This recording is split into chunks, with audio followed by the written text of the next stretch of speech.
Party സെക്രട്ടറിയായി 17 വർഷം ഇരുന്നു, മുഖ്യമന്ത്രിയായി 10 വർഷം ഇരുന്നു. ഇനി പ്രതിപക്ഷ നേതാവായിട്ടും നിങ്ങൾക്ക് അദ്ദേഹത്തെ ഒരു പുല്ലും ചെയ്യാൻ കഴിയില്ല. സർ, ശ്രീ എം വിൻസെന്റ് അവതരിപ്പിച്ച ഈ ഉപക്ഷേപത്തിന്മേലുള്ള ചർച്ചയ്ക്ക് ഞാനും നന്ദി രേഖപ്പെടുത്തുകയാണ്. സാർ, ഗവർണറോട് നന്ദി രേഖപ്പെടുത്തുന്നതിനോടൊപ്പം തന്നെ അപ്പുറത്തിരിക്കുന്ന പ്രതിപക്ഷ നേതാവ് ശ്രീ പിണറായി വിജയനോടും നന്ദി രേഖപ്പെടുത്തുകയാണ്. നീ അങ്ങനെ സുഖിപ്പിച്ച് പുകഴ്ത്തി എന്നെ സോപ്പിടൊന്നും വേണ്ട. ഇത്രയും വലിയ ഭൂരിപക്ഷത്തിന് ഞങ്ങൾക്കൊക്കെ ജയിക്കുവാനുള്ള ഒരു അവസരം ഒരുക്കിയ മനുഷ്യനാണ് അദ്ദേഹം.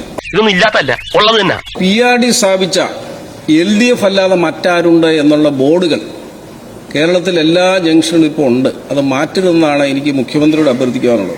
അവന്റെ മാസ്റ്റർ പീസാണ്, അതിൽ കൈവെക്കാൻ ആരെയും അനുവദിക്കില്ല. ആ ബോർഡുകളാണ് ഇന്നിപ്പോൾ UDFന്റെ ഐശ്വര്യം.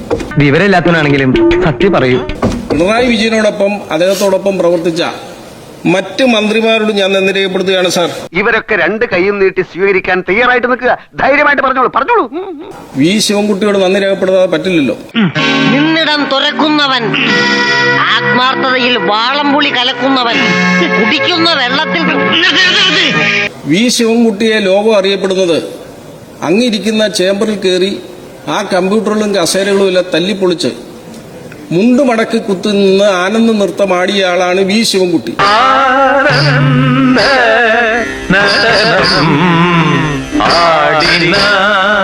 അന്നാണ് ലോകമാദ്യമായി വി ശിവൻകുട്ടിയുടെ ശുഷ്കാന്തി ലോകമെമ്പാടും കണ്ടത്. പൊന്നനിയ ശവത്തി കുത്തരുത്, ജീവിച്ചു പോട്ടെ. പിന്നെ അടുത്തത് കൊല്ലത്തേക്ക് കിടക്കുമ്പോൾ ചിഞ്ചു റാണി. അയ്യോ, ഓർമ്മിപ്പിക്കല്ലേ പൊന്നെ. ചിഞ്ചു റാണി എന്ന് പറയുന്നയാൾ ക്ഷീരവികസന വകുപ്പ് മന്ത്രിയായിരുന്നു. ഇവരെ കുറിച്ച് പറയുമ്പോ നാട്ടുകാർക്ക് 100 നാവാണ്. കന്നുകാലികൾക്ക് പോലും നയാ പൈസയുടെ പ്രയോജനമുണ്ടായില്ല. ചിഞ്ചു റാണിയെ വിജയിപ്പിക്കണമേ എന്ന് പറഞ്ഞുകൊണ്ട് തെരഞ്ഞെടുപ്പ് കാലത്ത് മൈക്ക് അനൗൺസ്മെന്റ് നടന്നപ്പോൾ കൂട്ടിക്കിടക്കുന്ന ആടുകൾ പോലും ചെയ്യരുതേ എന്നാണ് സാർ കരഞ്ഞുകൊണ്ടിരുന്നത്. എന്താണ് തമാശയാക്കാണ്? അല്ല, തമാശയാക്കാണ്. അങ്ങനെ ആക്കാൻ കേട്ടാ.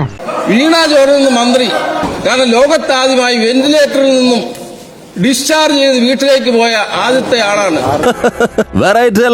അടുത്ത് പറയാൻ പോകുന്നത് ഞാൻ MLA ആയ എറണാകുളം നിയോജകമണ്ഡലത്തിലെ P. രാജീവിനെ കുറിച്ച്. അദ്ദേഹം ഇതുവരെ തോൽവിയെ സമ്മതിച്ചിട്ടില്ല. സാർ, ക്ഷമിക്കണം, ഈ സത്യം അറിയാൻ വൈകിയത് കൊണ്ടാണ് എനിക്ക് തെറ്റിദ്ധാരണകൾ ഉണ്ടായത്. തൃശ്ശൂരിൽ നിന്നുള്ള മന്ത്രി ബിന്ദുവാണ്, ഉന്നത വിദ്യാഭ്യാസ മന്ത്രിയായിരുന്നു. ബിന്ദുവിൽ നിന്നും ബിന്ദുവിലേക്ക് പെൻഡുലം ആടിയതല്ലാതെ ഒരു വിദ്യാഭ്യാസ വകുപ്പിലും ഒന്നും നടന്നില്ല. ബിന്ദുവിൽ നിന്നും ബിന്ദുവിലേക്കൊരു പെൻഡുലമാടുന്നു. പാർട്ടി സെക്രട്ടറിയായി 17 വർഷം ഇരുന്നു, മുഖ്യമന്ത്രിയായി 10 വർഷം ഇരുന്നു. ഇനി പ്രതിപക്ഷ നേതാവായിട്ടും നിങ്ങൾക്ക് അദ്ദേഹത്തെ ഒരു പുല്ലും ചെയ്യാൻ കഴിയില്ല. മനസ്സിലാക്കി കളഞ്ഞല്ല. അങ്ങനെയുള്ള ആൾ 10 വർഷക്കാലം പ്രതിപക്ഷ നേതാവായി ഇരിക്കട്ടെ എന്ന് ആശംസിക്കുന്നു. അങ്ങനെ ദീർഘായുസ് കിട്ടട്ടെ എന്ന് ആഗ്രഹിക്കുന്നു. ഇതുകൊണ്ടൊന്നും ഞങ്ങൾ തോറ്റു എന്ന് വിചാരിക്കണ്ട. എന്തുകൊണ്ട് തോറ്റു?